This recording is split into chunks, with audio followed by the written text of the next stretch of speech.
Hello, Honors Algebra. Mr. Lawrence here with your flipped lesson. Tonight is Monday. I noticed in class today that many of you were having trouble identifying the LCD for polynomials, so I thought I gotta put a lesson together and help them out with this. And we are going to start real basic here. We're going to start with trying to find an LCD of, say, 1/12 and maybe 1/18. Okay. Now I know a lot of you can just figure that out, but because you can just figure it out, it kind of puts you at a disadvantage when you try to do it with polynomials. So I'm going to explain to you more basically what's going on. I know the factors of 12 can be 6 and 3. And 3 is prime. I'm going to underline it.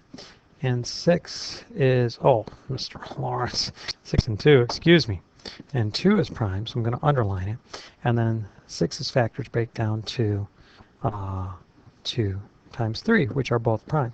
So the prime factorization of 12 is 2 times 2 times 3. I'm going to rewrite that as 1 over 2 times 2 times 3. Why? Because you'll see in a moment. Now the prime factorization of 18, let's see, I could do 9 times 2, and 2 is prime, and 9 is 3 times 3. All right, so my prime factorization is 2 times 3 times 3. So I'll rewrite the problem this way. Now I'm not expecting you to do this necessarily. I'm expecting you to understand it so that you can apply it to a polynomial.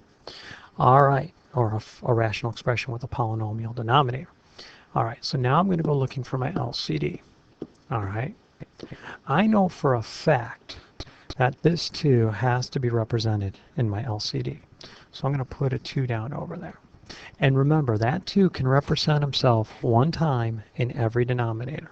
So, boom and boom. Okay, I have another 2 here in this first fraction right here. That's not represented.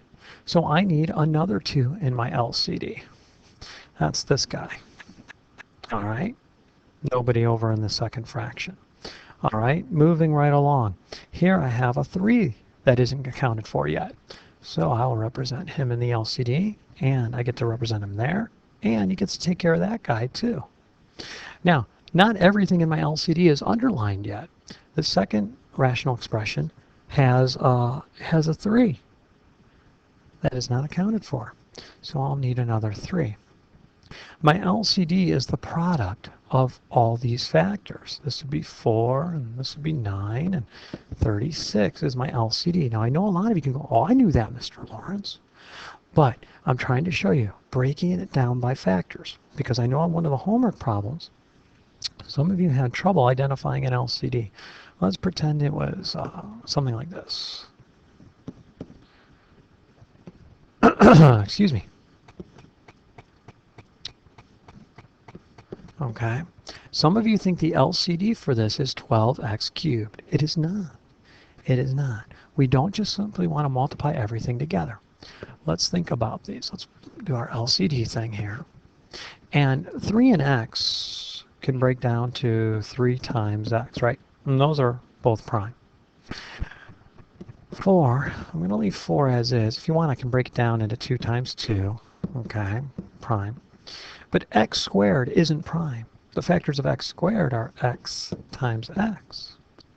So if I think about the second fraction as 2 times 2 times x, and the first fraction's denominator is 3 times x. Now I can do my little LCD trick.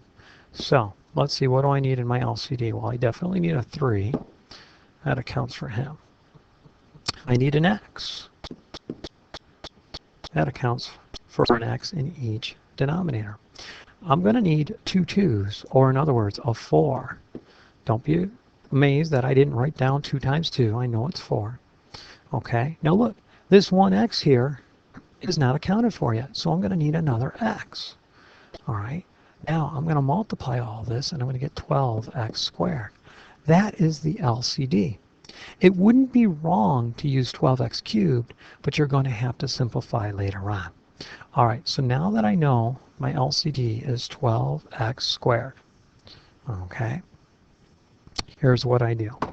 I'm going to multiply each fraction by what it's missing from the LCD. Well, 12x squared, how do I turn 3x into 12x squared? Well, I must need to multiply it by a 4x, but if I do it downstairs, I have to do it upstairs.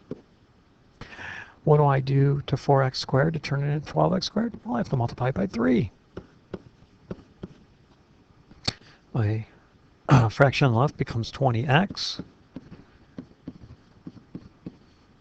and my fraction on the right becomes 6 over 12x squared.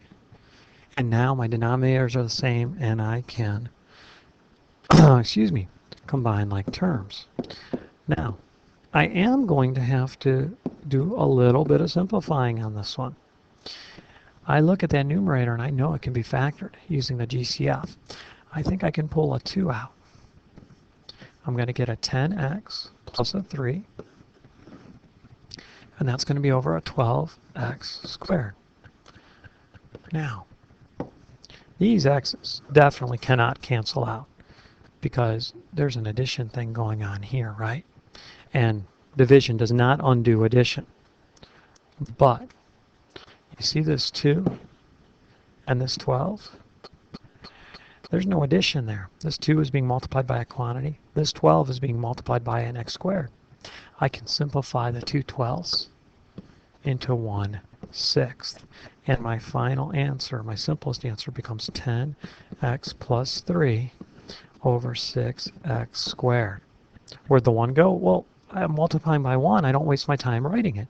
I mean, you might be 13 years old, but you don't go around saying, I'm 13 times 1 year old. I mean, it's true, but we don't say it. We don't use it. It's unnecessary. Where'd the quantity go? Since I'm only multiplying by 1 and nothing's going to change, I drop my quantity. Now, can I multiply this 10 in the, or excuse me, simplify this 10 to the 6? No, absolutely not, because there's addition there. The 10x is connected to the 3 by addition. Division does not undo addition, so I can't simplify that. All right?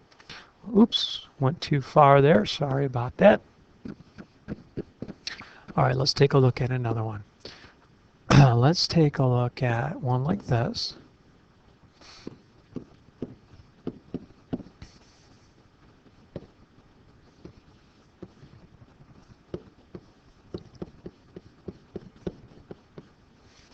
Okay, I've got to go finding my LCD, right? All right. First thing I'm going to do, I'm going to factor my denominators. I'm going to factor this into x plus 2 as a quantity times x plus 2. Oops, I have an error, don't I? One of those quantities needs to be minus 2. And then I'm going to factor this quantity, x plus 2 as a quantity times x plus 2. All right, now I'm ready to go finding my LCD. So I definitely need an x plus 2 in my denominator. That guy can represent him, and he can also represent him. I need an x minus 2 as a quantity in my denominator. That one. And then I need one more x plus 2 as a quantity, and I'm going to square him to show for my second one. There we go. So my LCD, I usually like to write it in ascending order like this. Now, if you choose to write this one out, the second quantity, as 2 quantities of x plus 2, that's perfectly fine. All right, so I'm going to multiply the first fraction's denominator by the part of the LCD it's missing. Well, let's see here. Oh, I should have left that together in that form. Let me leave that together, sorry. All right, it looks like this is missing. I'm going to rewrite it. 5 over x plus 2, x minus 2. It looks like it's missing an x plus 2. So I'm going to go with an x plus 2, just like that. An x plus 2 up there. Mr. Rust will tell you that in the numerator that is a distribution problem, right? And denominator, I'm not going to waste my time multiplying all that out. I'm just going to distribute here, and my left fraction becomes 5x plus 10 over my LCD, which is x plus 2, and x minus 2, all as quantities, right? Okay, now the second fraction. I got a plus sign. I've got a 7. My common denominator, excuse me, my current denominator is x plus 2 times x plus 2. I'm going to multiply it by what it's missing. It looks like it's missing a quantity of x minus 2. Numerator again is a distribution situation. I'll distribute the 7. I'll get a 7x minus a 14.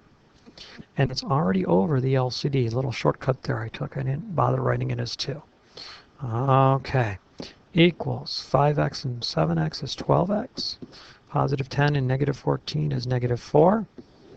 And that will be over the LCD.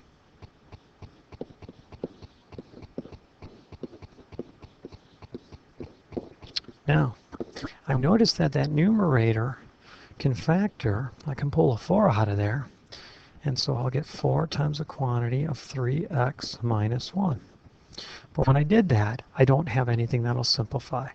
There's a factor of 4 in the numerator. There is no factor of 4 in the denominator. There's a factor of 3x minus 1 in the numerator.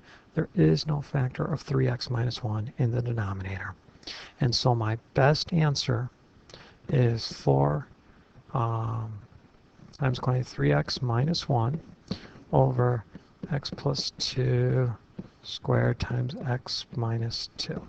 And again, you could have redistributed the 4. You could have written the x plus 2 quantity squared out.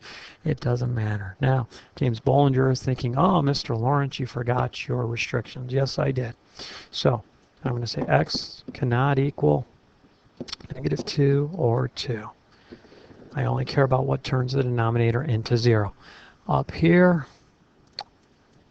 where did it go? Okay, up here, this one here. It looks like my restriction is going to be that x cannot equal 0. And there we go. All right, so that's how we do LCDs. You might want to watch that a couple times. Make sure you're good at it. We'll get some more practice with adding, subtracting LCDs in class today, Tuesday. All right, Mr. Lawrence signing off. Have a good night, everybody.